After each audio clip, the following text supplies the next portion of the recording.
rent, pay and just simply, keep the electricity on or put food on the table. The final 2 points get to our state and local budgets. And so the first point is that about 30% of Virginia's budget comes from federal funds. And it's higher in a couple of other very, very key areas. And so, for instance, when you're looking at health and human services, 59% of that budget comes from the federal level.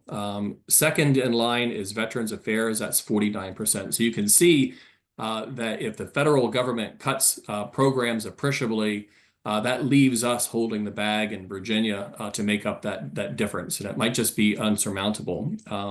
All sectors are impacted. So even natural resources, you keep going down. And then with respect to local budgets, we had a great presentation from the Virginia Municipal League, and they estimate that on average, counties, cities, and towns, about 10% of their budgets are reliant on federal funding. And so it's not just the state, it's also our localities are going to be impacted. So we had our first meeting in February. Our next meeting will be April 8th.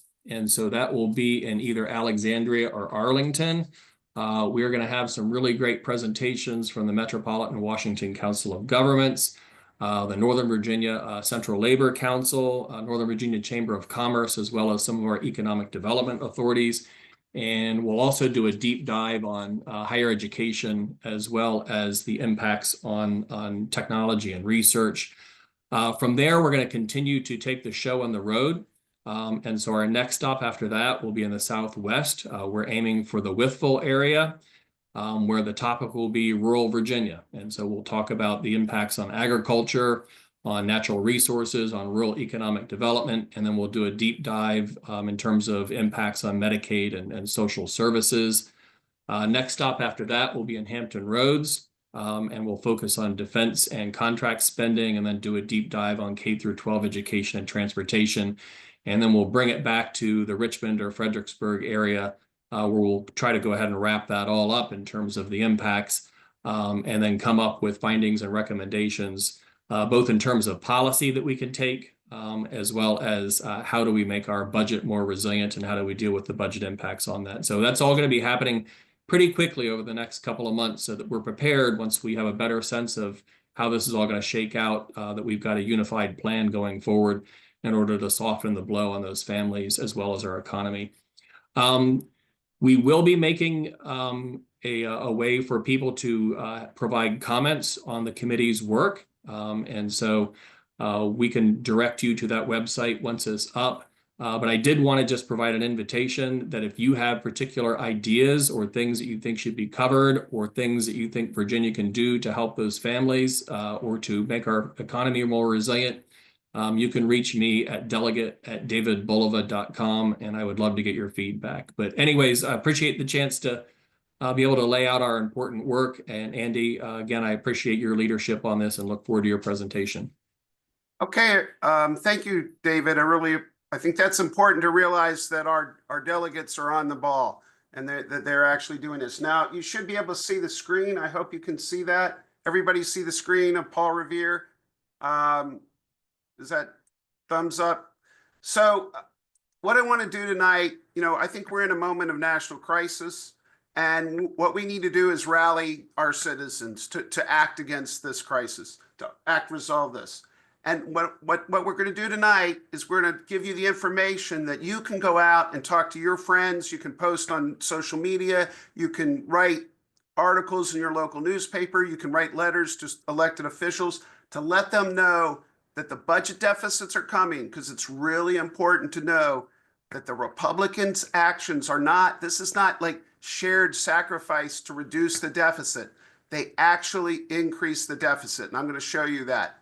But we also want to show what the impact of the budget cuts are nationally, at the state level, and at your community level.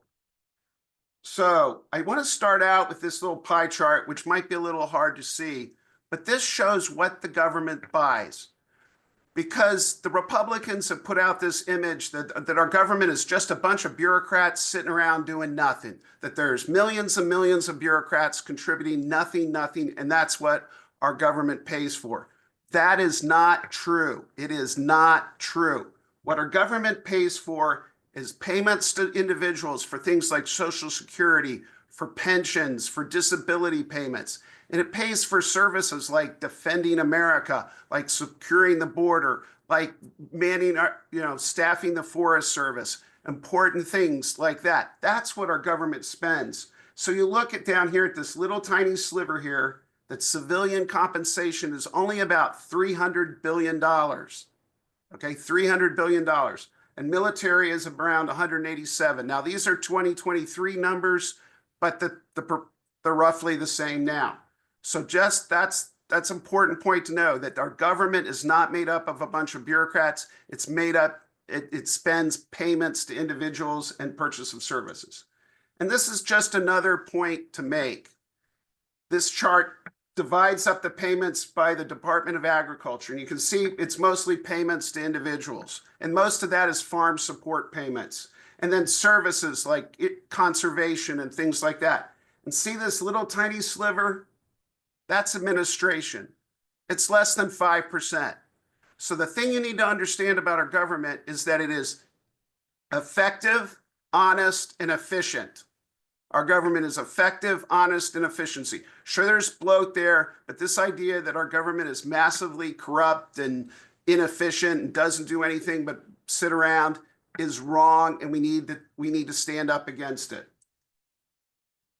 So I'm going to begin now to get into our main topic tonight, which is the impact of the House budget resolution that was passed by Republicans. Not a single Democrat voted for it on February 25th.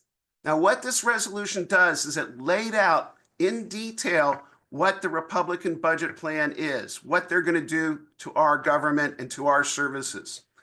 Now, I need to tell you a little bit about the federal budget before the idea that there's mandatory and discretionary spending.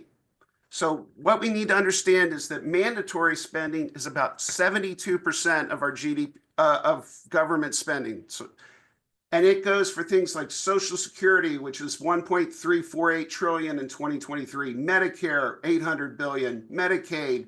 Other mandatory is, a lot of that is pensions, and also things like disability and SNAP payments, of nutrition assistance.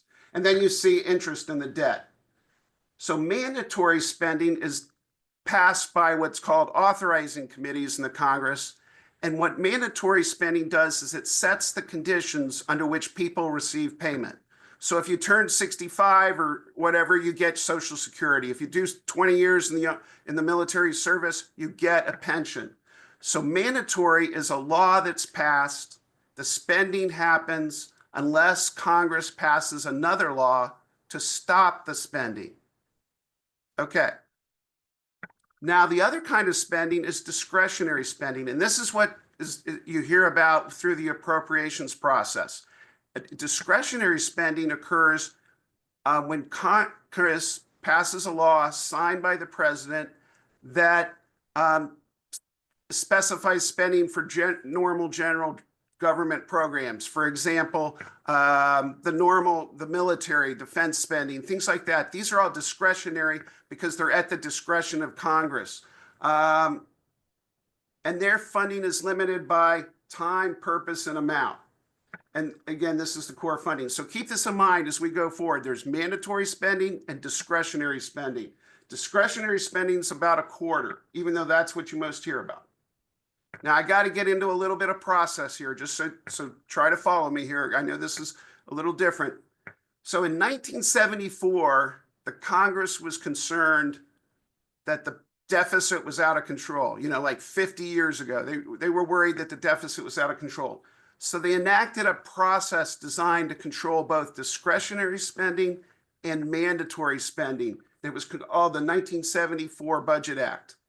Now, according to this act, the president submits a budget to Congress, which is supposed to start in February, but last year in 2024, the President Biden submitted in 2024. And then what's supposed to happen is the CBO reviews it. Then the budget committees do something called a budget resolution. Now, what a budget resolution does is set the plan. It sets the framework for spending for both discretionary and mandatory spending. And it does it, the discretionary side of spending, it does it by giving an allocation, a top line funding number to the appropriations committee. So it's the allocation to the appropriations committee that sets the limit on spending. But for authorizing committees that do all the mandatory spending, 74% of the spending, they do something called reconciliation instructions. And what a reconciliation instruction does is it tells an authorizing committee that they are required to produce a bill that adjusts the spending from those mandatory programs to reflect the caps and the goals of the budget plan in the budget resolution. So the budget resolution has three things. It sets a deficit target, then it sets limits on appropriation spending, and then the third thing it does is it gives instructions to authorizing committees on how they have to pass laws to bring the spending under control or to within the limits of the budget. Okay.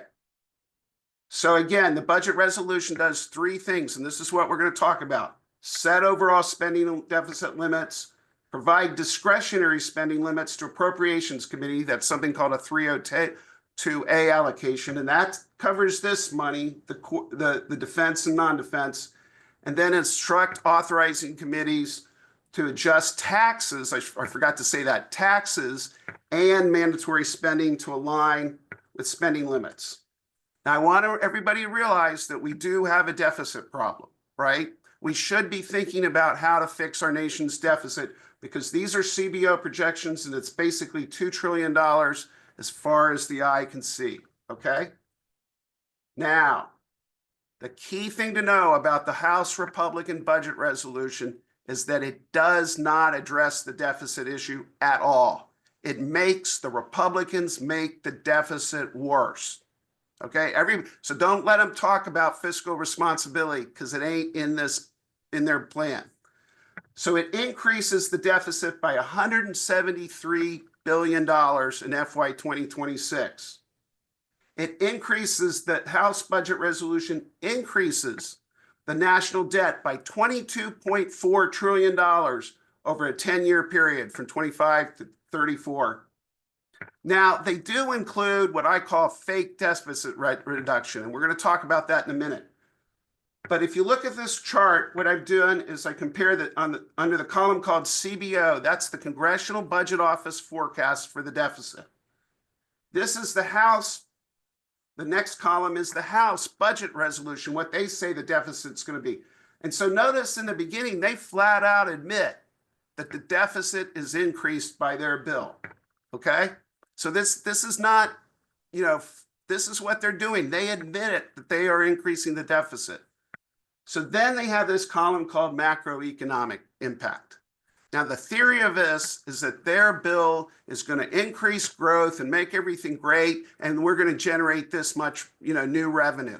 And so they start kind of modestly, but then they get up to, in 10 years, $590 billion of magical revenue increases. Now, the important thing to know about this is serious economists think this is I'm going to say, I'll be nice. It's just not it's not going to happen. This is, I call, fake budget deficit reduction. So this is their real deficit projection, which is almost $2.7 trillion of increased deficit by the end of their time.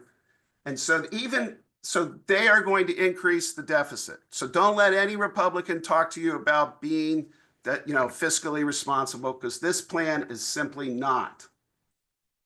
Now, I just want to show you, I don't know if you can see this, but I didn't make these numbers up. This is their table that's available on the House Budget Committee's website.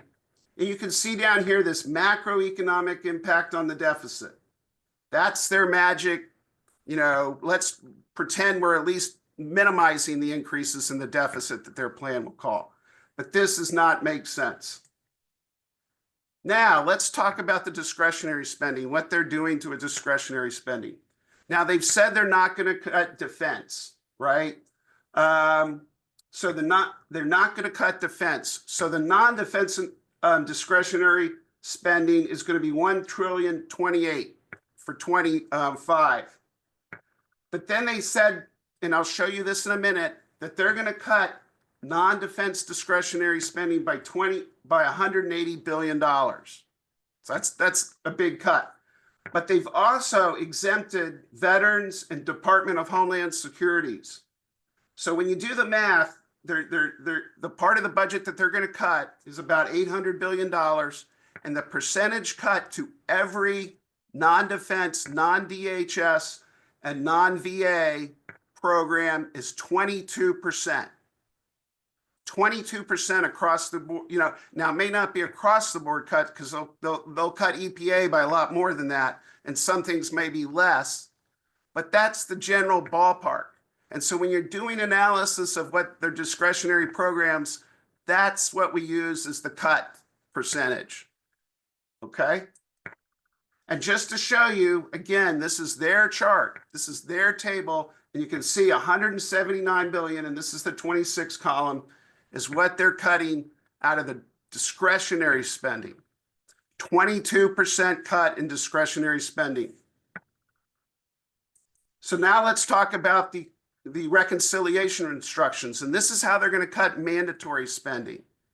Now notice they're going to cut 880 billion. God, I can't even get it out of my mouth. $880 billion in health expenditures. Now this is the Committee on Energy and Commerce, but in the House, that committee does health.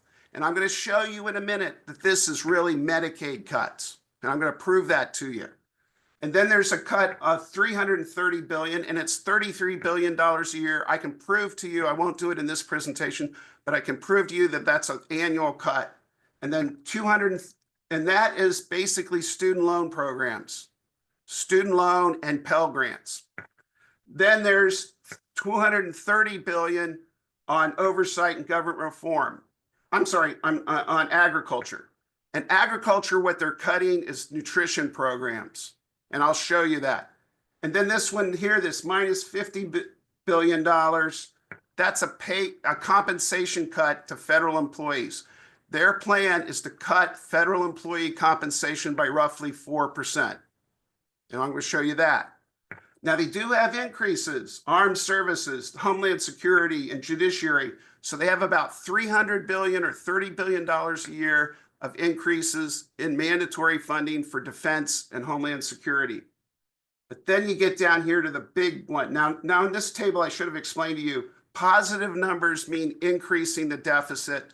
Negative numbers are decreasing the deficit, because what they're saying is you got to decrease the deficit, and for committees that means reducing spending, but then they give permission for the Committee on Ways and Means to increase the deficit by decreasing taxes. So the total there is 4.5 trillion over 10 years, which means $450 billion per year. So let's go committee by committee and talk this through. So what does the Committee on Energy and Commerce do? And let's talk about, and this is the health. So here's the headlines. And I'm going to prove to you these headlines are correct, so you'll feel comfortable going and talking to your neighbors about this. So the House Republicans voted to cut Medicaid by $88 billion, or 14% of spending in Medicaid. The House Republicans voted to cut Virginia's Medicaid funding by $2.7 billion. And so David was talking about the $249 million cut because of lost revenue, and that's serious and big, but the Medicaid cuts are devastating, $2.7 billion. And then what does that mean for your individual hospital? Now, this is a trick.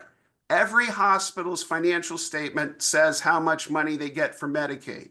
So I went to Inova, that's the hospital in Fairfax County, and I found their Medicaid spending. And when they take their share of the 15% cut, that means Inova Hospital is going to lose $90 million. Okay, so how do you know that's what I just said is true? That I'm not just making it up. Well, here's how you calculate the cut percentage.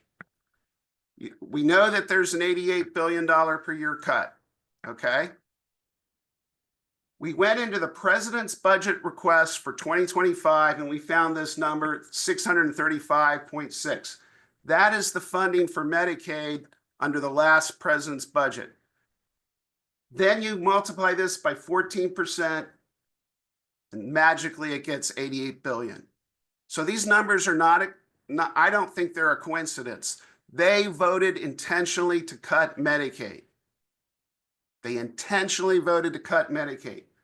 Now, how do you know where the cut is only coming from Medicaid? Well, you can go into the president's budget appendix and you could find all the programs that are part of this committee's jurisdiction. And you see they've said they're not going to cut Medicare. And there's a couple other programs like the CHIPS program. But to me, the math is too clean. This 88 billion, I think this is where they're cutting. Now that maybe they're cutting this a little bit less to cut the children's health insurance program, but that's not good either. So what's the impact on the cuts? So according to the Virginia budget, which I looked up and hopefully I read correctly, Virginia gets $19.8 billion in 2025 on Medicaid. If you cut that by 14%, that's their share, it's a $2.74 billion cut. And then I talked about Hanover has $642 million in revenue from Medicaid. If you take that by 14%, it's 89.9. So see how this works? These cuts are real, and this is what the impact's going to be. So let's talk about the Committee on Education and Workforce. And here's the headlines. House Republicans voted to cut aid to students by $100 billion per year. And that's reductions in loans and reductions in Pell Grants. And they cut the funding by $35 billion or 45%. So what does that mean in Virginia? That means the House Republicans voted to cut aid for Virginia's public university students by $800 million. That's the revenue impact to Virginia schools when their students can't get Pell Grants and their students can't get student loans. Now, when I say Virginia schools, I mean the major public universities. The private schools are also going to lose money, but that's not part of this money. And then I'll show you that this bill will impact Fairfax County public schools by $40 million in lost revenue.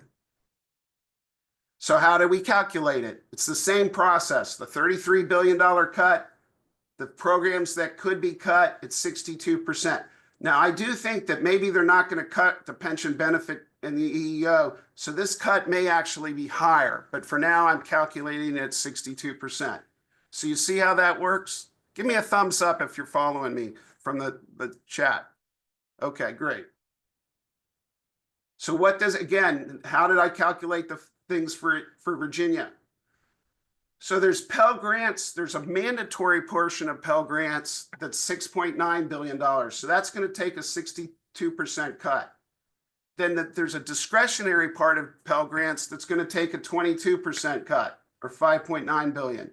And then there's students' loans funded by the loan subsidy. So the way the student loan program works is the federal government provides the subsidy to cover lapse payments and things like that. And that allows a program level of a certain amount of loans. So the loans funded by the program are $145 billion in loans. If you cut that by 60%, that's $90 billion. So that's $100 billion in lost student aid. So it's $100 billion of student aid that's not going to students. So what does it mean for Virginia? So the Commonwealth of Virginia got Pell Grants was 383. They lose the blended rate of 62 and 22 is 30%. They lose 115 there. And the Commonwealth of Virginia student loans, they got $1 billion in revenue. If they lose 60% of that, that's how you get the 797. So it's a legit thing to say Virginia universities, if the Republicans get their way, are going to lose $800 million. And just this is how we calculated the number from the public schools of Virginia. I basically take the discretionary funding programs, multiply that by their 22%. The food program is going to take, which we're going to talk about in a minute, is going to take a 15% cut. So that's how you get about $41 million in lost revenue to Virginia, Fairfax County. Now, Fairfax County, that's actually a pretty small percentage of the budget. But down south, in the rural areas, the percentage of federal funding for public schools is much higher, and the impact on those school systems is going to be worse. And we'll show some examples of that. So now let's move to the Committee on Agriculture. The House Republicans voted to cut nutrition programs by $23 billion per year. And if you take Virginia's share of that, it's $273 million in lost revenue. So again, how do we calculate that? It's the same. You should understand the process by now. We take the cut, we identify the programs that are under the jurisdiction of this committee, and we find the percent. And it turns out that these are the programs. I believe they're only going to hit the nutrition programs because they're going to be increasing federal aid to farmers because of the impact of the tariffs and because those red states. So they're going to hammer nutrition by about 15%. And again, so this is how it's calculated at the national level. You can see the math here. You can look at it later. And then when you calculate SNAP program, and I had to go in and dig this out, and I hope this is the share, and that's how you get the $270 billion. Now, there's that $50 billion in cuts from the House Committee on Oversight and Government Reform. How are they going to do that? Well, part of the jurisdiction of this committee is federal civil service, including the pay and the pensions of federal employees. And they've spoken about this in public, but they took it from a CBO study. Every year, CBO does a very interesting study where they put together proposals for fixing the nation's deficit. And it's a whole list of cuts. And this is where they've got it. And it basically shows to get to what they're talking about, $5 billion per year, they got to cut about 4% of compensation of federal employees. And they're going to do that by increasing the amount of pay, the employee contribution into the retirement system. They're going to make federal employees pay more money into the retirement system. And they'll say things like, oh, that's just what private sector does. And it's fair. But it's going to, in real terms, it's a reduction of compensation. So that's what they're going to do to get that $50 billion. Now let's talk about taxes. So the House Ways and Means Committee, under the instructions, may increase the deficit by $4.5 trillion over 10 years, $450 billion a year. So where is this coming from? So the CBO estimated in May, Congressional Budget Office in May of 2023, that extending the 2017 tax cuts will reduce revenue by around $400 billion. So that's the big bulk of this $450 million a year is to reduce, extend the tax cuts. Now, the biggest part of this tax cut is a 3%. So what the 2017 tax cut did is it reduced everybody's taxes by 3%. So it did give significant tax reduction to people in like the $100,000 range and the $75,000 range, because 3% is real money to those people. But it also gave a lot of money to the wealthy, because 3% of $1 million is obviously more than 3% of 100,000 or 50,000. So these cuts, even though they're fair in the sense that it's the same percentage across the board, the benefit goes disproportionately to the wealthy. But there's $50 billion in additional tax cuts, and that's to cover the promises that Trump made during the campaign. So the first one was to eliminate taxes on Social Security, and you need to understand what that is. So people above a certain threshold, and it's not that high, it's above $40,000, have to pay a percentage of their Social Security payments is taxable. It starts out at 50%, and then when it hits up at a higher level, it becomes 85%. And of course, this is annoying to people that, I paid into the system. Why do I have to pay taxes again? People don't like it. But here's the thing. It will cost the Treasury about $45 billion a year. But this money is not paid into the general fund. It doesn't go to pay for normal things. It all goes into the Social Security Trust Fund.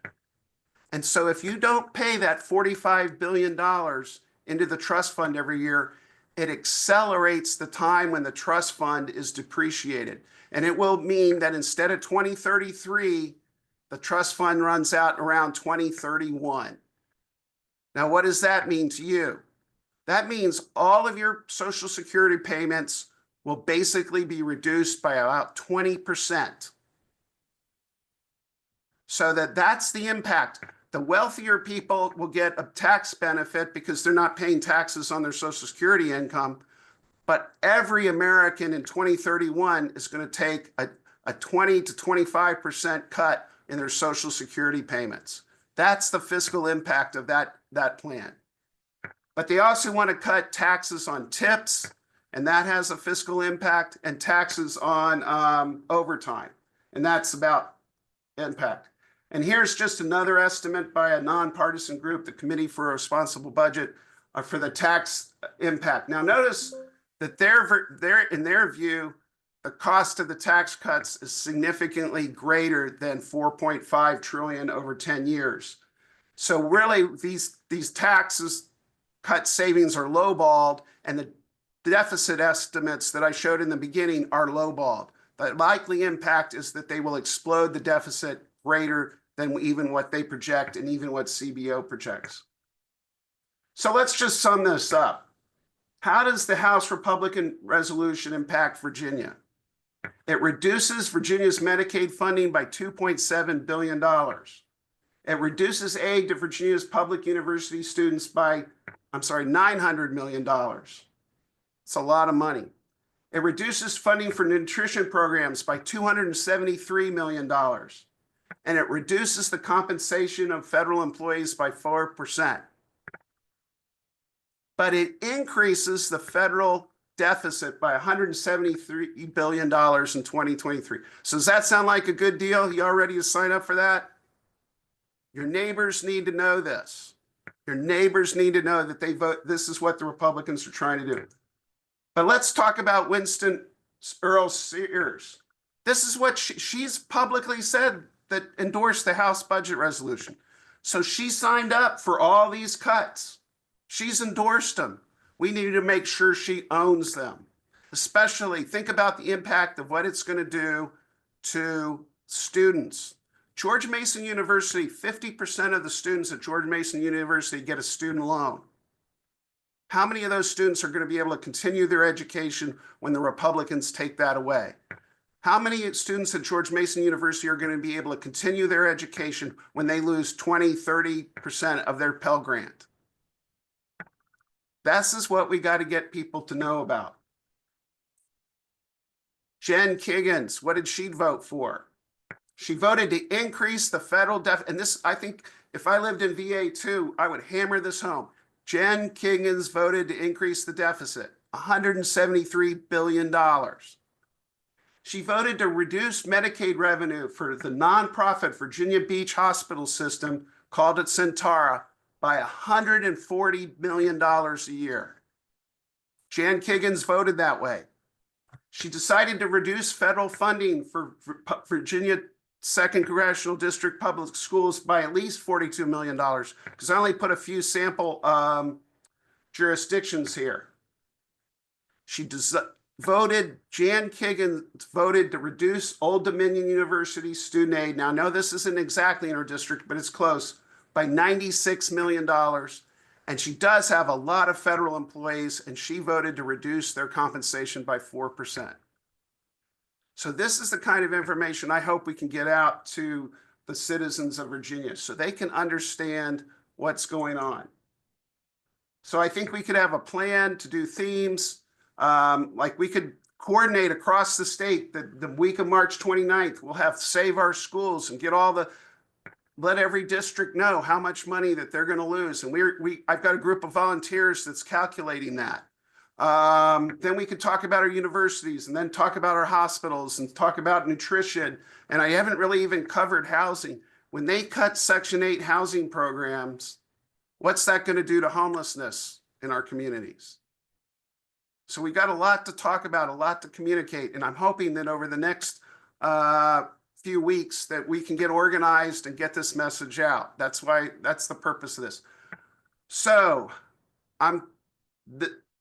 I've kind of run through this. I know I went really, really, really fast. And so I just wanted to get the overview. The slides I put in the chat room at the beginning of the chat. So you can scroll back up at the beginning. You can see the slides are there.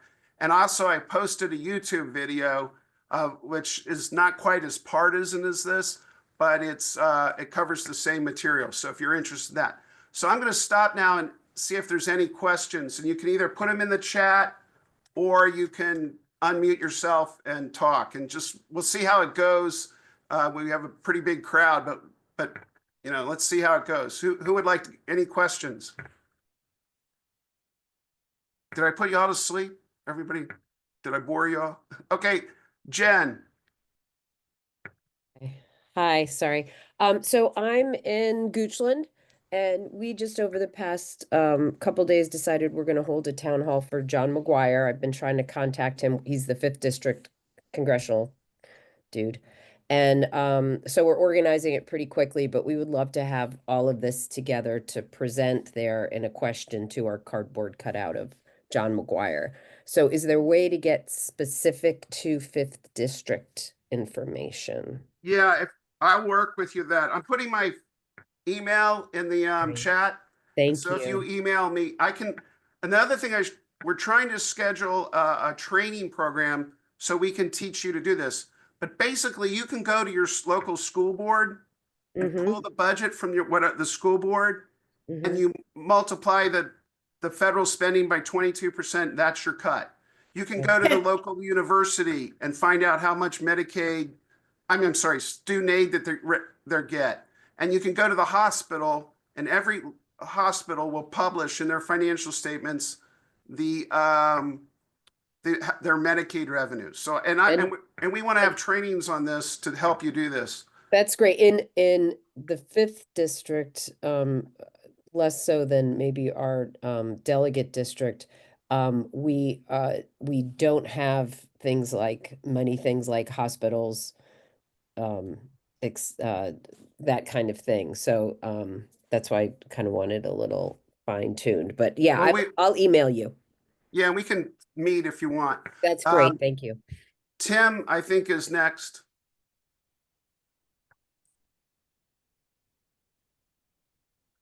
Tim, can you unmute yourself and ask your question? Tim Simmons.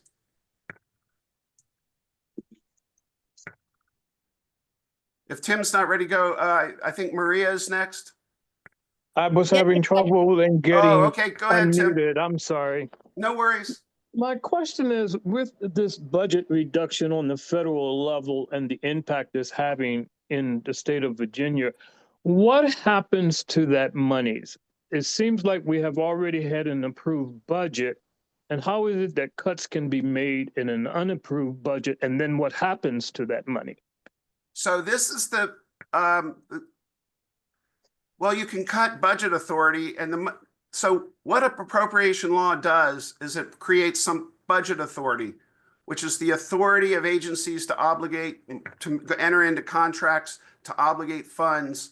And so there's not really money. Appropriation laws don't create money. They give authority to the Department of Treasury to pay obligations and to government agencies to enter into obligation. So it's not like there's a big pile of money somewhere.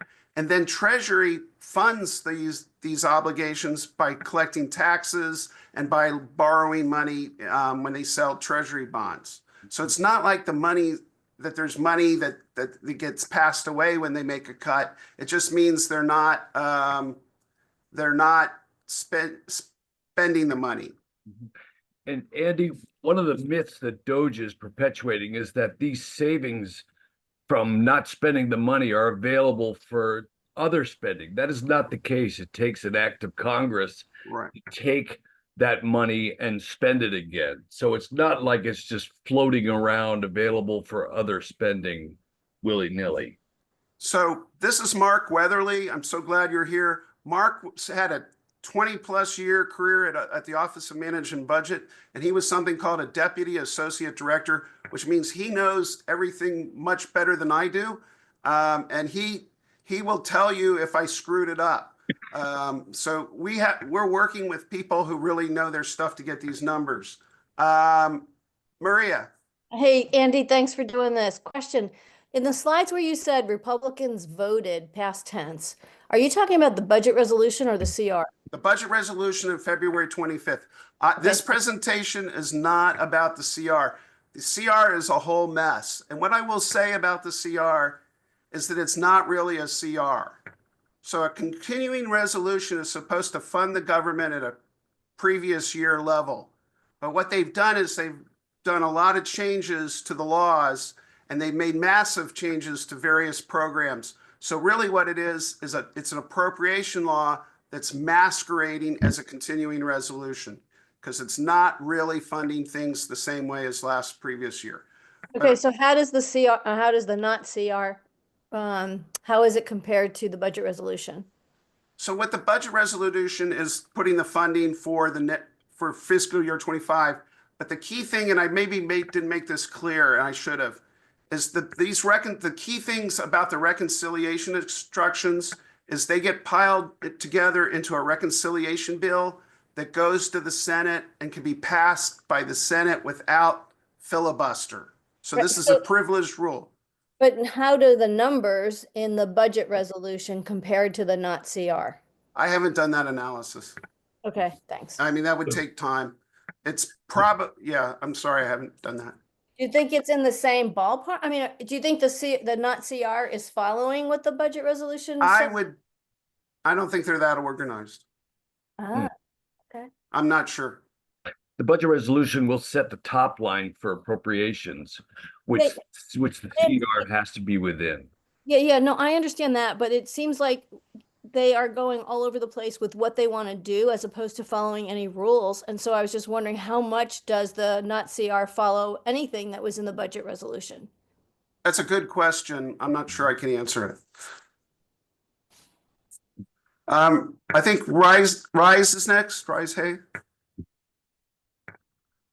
Hi, it's pronounced Risa, but thank you. I'm sorry. No, it's okay. Everyone does that.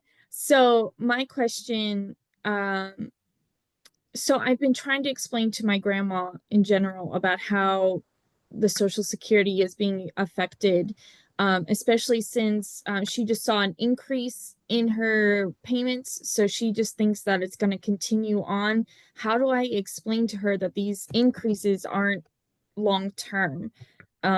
She was a school teacher and said they were taking like a portion of that. I don't really understand how that works. And now she's receiving the whole thing.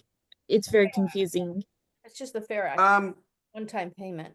So the Social Security increases come based on the inflation rate, and there's a process that the reason she got a big increase this year is because the inflation was high, and No, next year inflation's It's still. the FAIR Act. It's the web There was a- GPO. It was the new law that was passed for teachers in particular. That's a totally different thing. So what the FAIR Act did, it didn't affect most people. What it did is it took people who previously didn't get Social Security and gave them Social Security benefits. So it actually increased the deficit in Social Security by about 20 billion a year, and actually accelerated the depletion of the Social Security Trust Fund by about a year. And so I was not in favor of that act because I feel that it depleted the Social Security Trust Fund without funding. But, you know, a lot of people were, because it increased the benefits for police officers and other people and teachers. That some people got higher pensions, and I know this because I worked on DC governments, because they didn't get Social Security payments, and now they decided to give them Social Security payments. So that's accelerating the depletion of the Social Security Trust Fund. But that's a separate thing. Oh, okay. The normal inflation increase that everybody gets. So I think I see Irv. Yes. Hi, thank you. Just a couple of things. It's been a great discussion. It's going real fast. Some of us have tried to answer some of the questions. One thing, Andy, is people still need the slide deck. Since everyone here is registered, you should be able to send the slide deck to everyone who registered. Yeah, I'm gonna right? I'll put it in the chat, and I'll get it emailed to people, and we'll get it out there. Okay. Right. And the second point is that Some of us are working with Andy to try and get very specific numbers, such as school systems. We may or may not be able to get it to you right away, but as Andy has said, if you take that 22% figure, every school system has to give publicly available information on their budgets. So we started doing this. So if you have a school system in your county, you can get this information and look at that which are federal programs, special ed, um, uh, lunch programs, such. Those are the ones. Federal money doesn't go towards salaries of personnel, but a lot of federal money goes elsewhere, and the rural states are going to be more hit because the federal funds make up more of that. In Fairfax, we're lucky. We have a multi-billion-dollar budget, but what it is going to impact is some of the programs here, even though we're big, but we rely on federal funding much less. So those of you that are in districts with Keegan and Klein and those people, if we don't get these numbers to you, just look for that. It's public available. Take the 22% cut, and that's the haircut. And just talk to parents and others. This is what it'll be. Talk to people who are in nursing homes, what it may be for them. Yep. The more we can make this real impact on human beings, we think this will be the best. Thank you, Andy. Yeah, thank you. And I just posted the slides in the chat. So I think Sheila's next. Thank you very much. So I have a question about the reconciliation bill, and it's a follow-up on the earlier question about the concern about Social Security. My understanding of the Byrd rule, which applies to reconciliation, is that they can't make structural changes to Social Security in reconciliation. And I want to check that that's accurate. And two, what that means in terms of protection of Social Security throughout this crazy process this spring. So that's a very good point. One of the reasons they don't go after Social Security is that the 1974 Act specifically exempted Social Security from the reconciliation instructions, and they did that to make sure, because of the reconciliation being privileged legislation that doesn't have to be that cannot be filibustered. They wanted to make sure that if you're going to cut Social Security, it would be subject to the filibuster. So Social Security benefits are pretty safe from the reconciliation process, which is a good thing. Mary. And yeah, thank you for this. I work as an advocate in affordable housing, and I wonder when you're going to have the data on the housing, the HUD cuts. You mentioned you would. Yeah, I'm a volunteer. I have only limited time. I think Mark and others, Mark ran the housing branch at OMB, and so he knows this. And we have other people, because housing is not one of my specialties. And we're going to come up with something over the next couple of weeks. I wish we could do everything at once, but Okay. we just can't. One thing in the continuing resolution that they're dealing with this week, it does include an increase for Section 8 housing in order to maintain the current number of vouchers. So it's kind of interesting that among the anomalies that the administration requested was an increase for Section 8 in order to maintain the current level of service. They're not going to increase the number of vouchers or increase the number of units, but they're going to sustain the current number. Yeah, there's some interesting increases in the CR. It's not all cuts. They increase funding for VA in several places, and there are other programs that are increased. I think what they're trying to do is take the things that would be the most pain and take them off the table. So this CR is very interesting, because I believe, and other people's believe, that this is a deliberate trap, that they designed this CR because they want the Senate Democrats to vote to shut the government down. That's what the Republicans want. And it's really an awful dilemma, because, if we vote for an awful bill, the senators, vote for an awful bill. But if they cause a shutdown and the country goes into recession, they'll blame the Democrats for the recession. Whereas if we vote for the CR, and I'm not sure what is the right thing here, if we vote for the CR, then the recession, which is going to come, will be all Republican. So it's a really tough decision, and I'm not sure that just knee jerk, it's a Republican thing, we got to vote against it, is the right approach. But it might be. I don't know. I'm not going to opine on that. I'm just laying out the issue. I think there's Michael Gropeman, then Greg, and then Kevin, then Billy.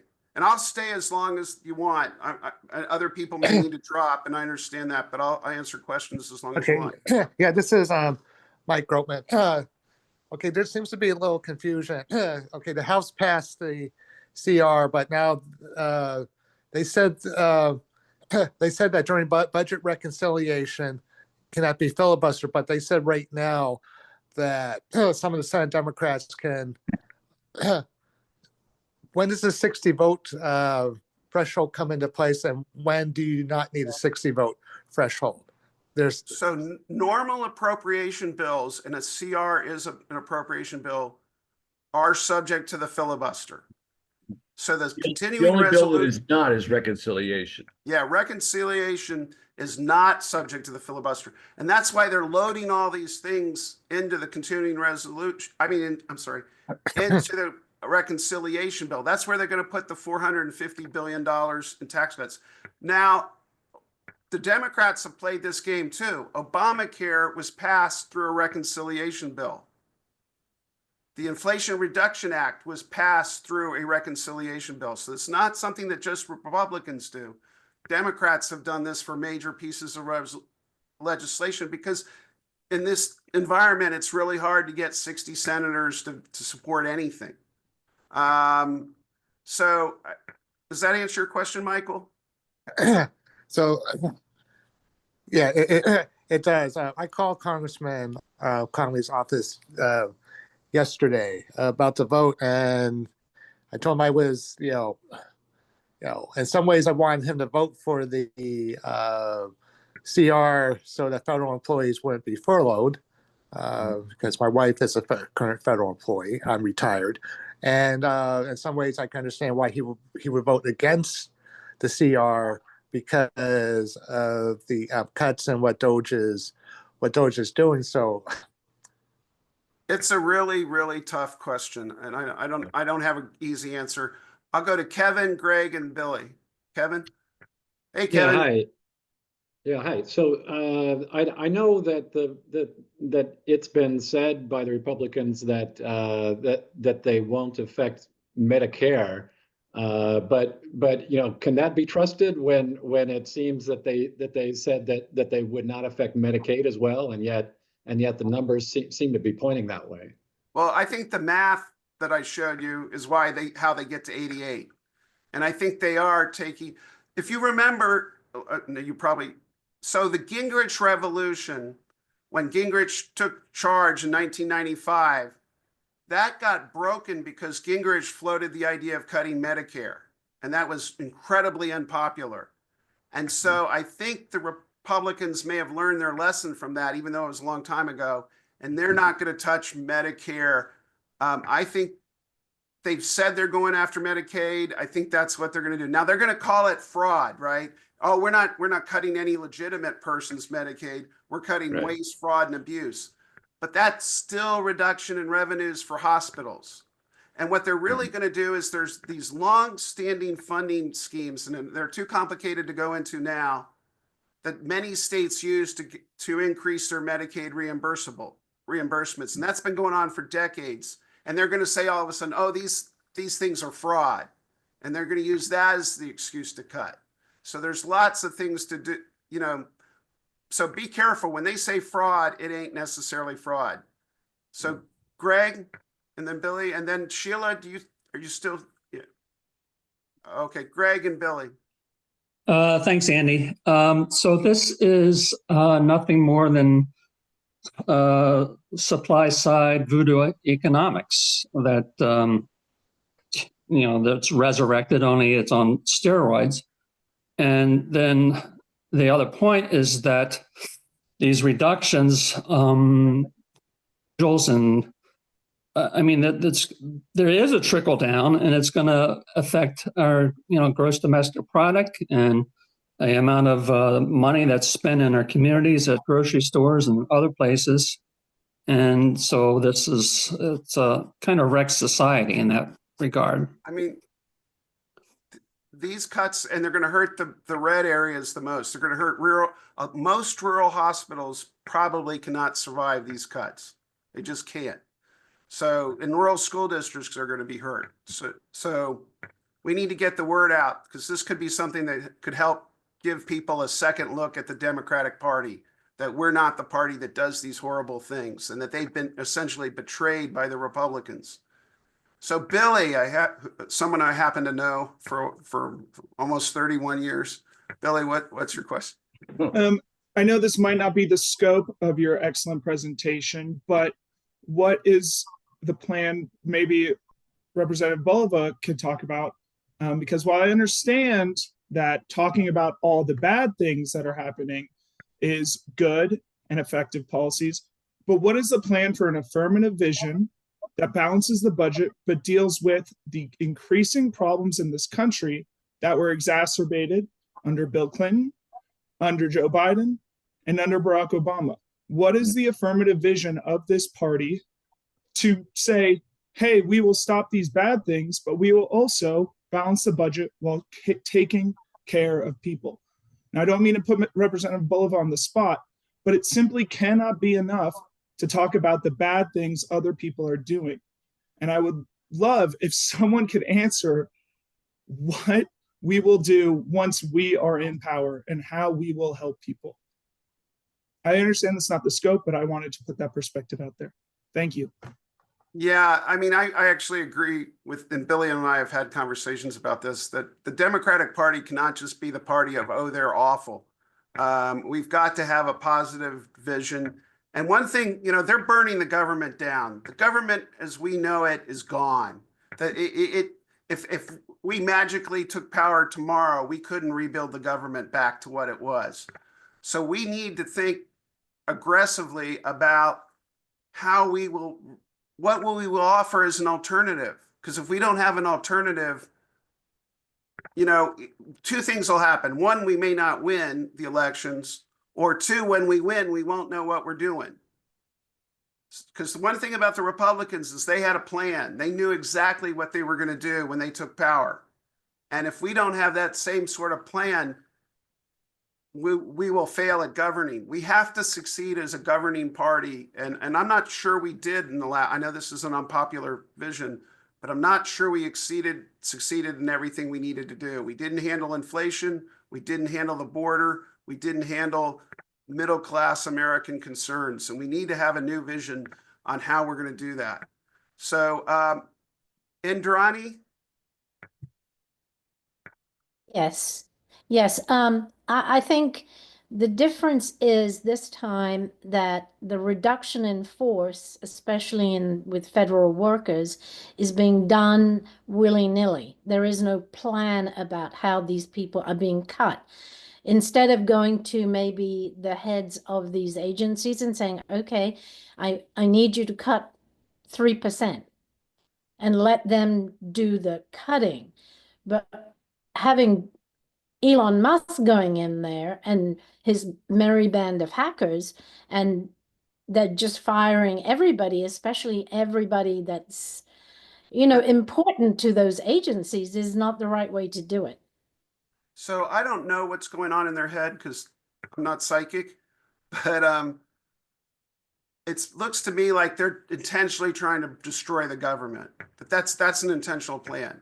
That these cuts, when they attack things like the PMF program that hired the future leaders in our government, when they got rid of the Federal Executive Institute that trains the executives to lead our country's government agencies, I think they're intentionally trying to destroy the government.